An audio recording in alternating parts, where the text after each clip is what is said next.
Now, I just wanted to make this video because I wanted to start doing something a little bit different than just educational videos.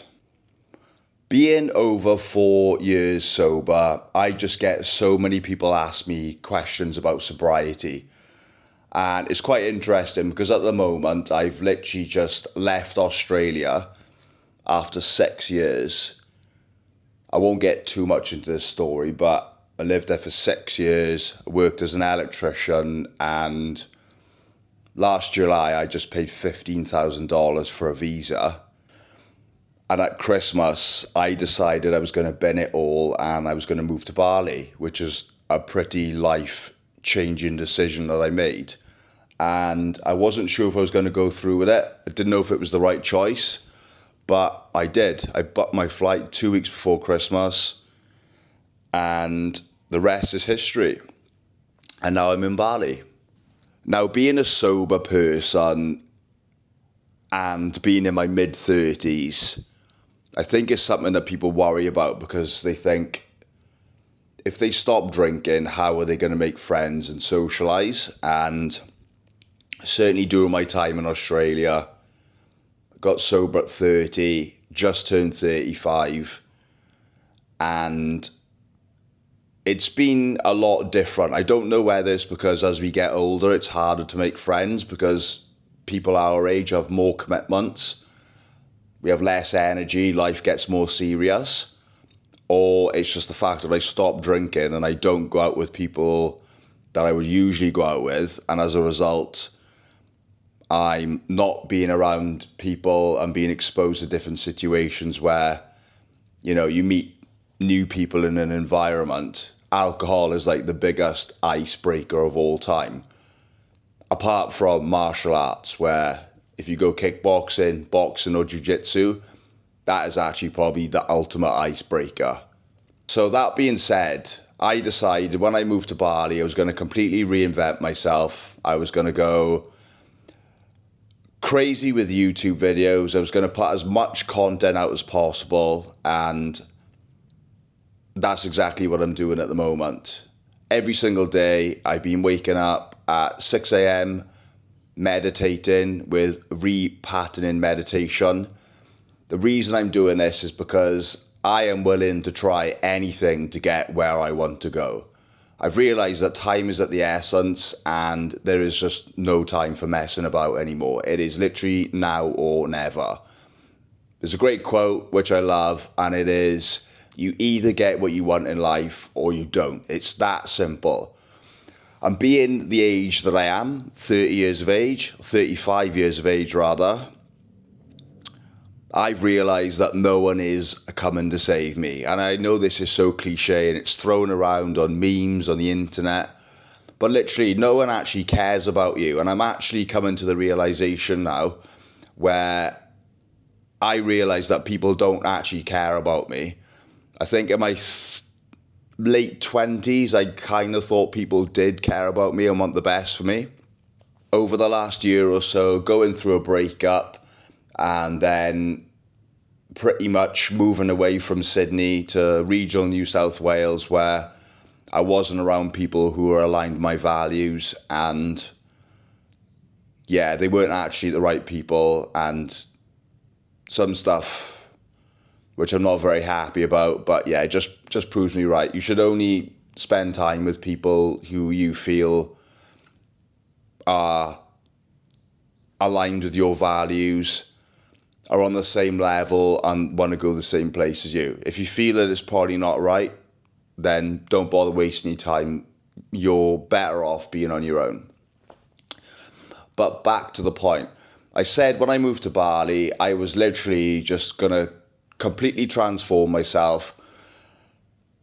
I don't know whether I'm introverted or maybe just unsocial or maybe both, but I've had to start going out my way to speaking to people to try and build new friendships. And I'm quite surprised. In the first 2 weeks of being in Bali, I've made 2 friends, 2 English lads. One's around 30 and the other one's a bit older. He's in his early 40s. And I just decided I was going to speak to people in the sauna. So it's exactly what I did. I just said anything, just open conversation with no agenda of where it was going to go, just open conversation with as many people as I could, have as many conversations and just try and, just be a bit more social. I've made 2 friends, both great lads. One of them, we've been out a couple of times. He got me into yoga, and we actually went to a restaurant last night, a bit off the cuff. Tuesday night, going to a restaurant, went there in our gym wear pretty much, and sat down at the bar because the restaurant was so busy. And then this beautiful German girl sat down on the table next to us, just as we'd been having the conversation of, Ben, do you find it hard to pull girls and socialise now you don't drink? And then all of a sudden the universe puts this blonde girl on a table next to us. She kind of looks at me and I kind of look at her, but I'm with my friend and I'm kind of like in this awkward position where she's to the right of me and I'm at the bar facing my friend. So I'm like, do I keep open body language, or do I turn into my friend, or do I look into the bar? So I kind of kept like a kind of neutral, open shoulder position.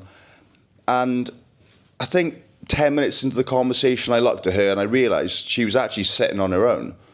So I just opened conversation. I think I just said something like, are you having food on your own? And she said, yeah. Then we got talking and I thought, I'm going to ask for her number. Well, actually, I asked for her Instagram, and she actually said she'd give me a number, so, I took her number. But it was quite funny because been having these conversations in Bali with people asking me about being sober. Is it hard to make friends? Do I enjoy going out? Is it hard to talk to girls? I've made 2 friends. I'm going on a date on Monday. I think things are going pretty well at the minute, to be fair. And that just begs the point. If you're thinking about going sober and you're worrying about not meeting people and not having friends, you don't need to worry about that, because when you meet the right people at the right time, you don't need to be drinking. You have more meaningful conversations. You have better conversations that lead to places of where you want to go, not just talking about nonsense because you're pissed and off your head. So living in Australia for so long and just absolutely loving it there. Coming from the United Kingdom where it rains, it's dark, everyone's in a fucking mood. People just go out to the pub, they just sit there for hours, they drink pints, smoke fags, do cocaine, sit in house parties, listen to the same track over and over again, getting phone calls off their missus, texts. They know the damage is done and it can't be repaired. Then you've got some bloke in the corner who keeps sniffing every fucking 2 seconds and you're about to lose the plot. You're about to lose your head. I couldn't wait to get away from that. Got to Australia and it was just like this amazing thing. The sun shined every single day. Even when it was winter, the sun was always out. And I was absolutely terrified about leaving. But coming to Bali, it's just enabled me to reinvent myself into a different person, and it just goes to show that environment is just so important. You don't realize when you're in a place for so long that the actual negative downside effect that it's having on you. And people will tell you, go on holiday, you need to go on a trip, you need to take a break from work, and you're like, yeah, I know, but you don't really know. When to know and not to do is still not to know. So it's just like, you know that it's going to help you, but you don't want to do it anyway. And I'm the worst for this. I'm just pretty much happy just to keep working in an environment that's just okay, living in a place that's just okay, even though I'm not content, because I believe being happy all the time is just not feasible, especially for a man. Like we're not meant to be happy all the time. I mean, we don't want to be sad all the time. We just want to be content. And then every now and again, something good will happen. We'll meet a girl, we'll meet a friend, or we'll do something exciting, and then it spikes up, and then it comes back to contentness. I can live on contentness. I don't need to be happy, but I don't want to be in the dumps. But just getting out of the environment that I was in Australia, into a new environment, which is Bali. It's just basically just transformed me into a different person. I've actually quit my day job as an electrician, and I am full-time coaching people on how to quit alcohol and drugs, because that is my story. 4.5 years sober, completely unrecognizable before, just constantly, relentlessly on it.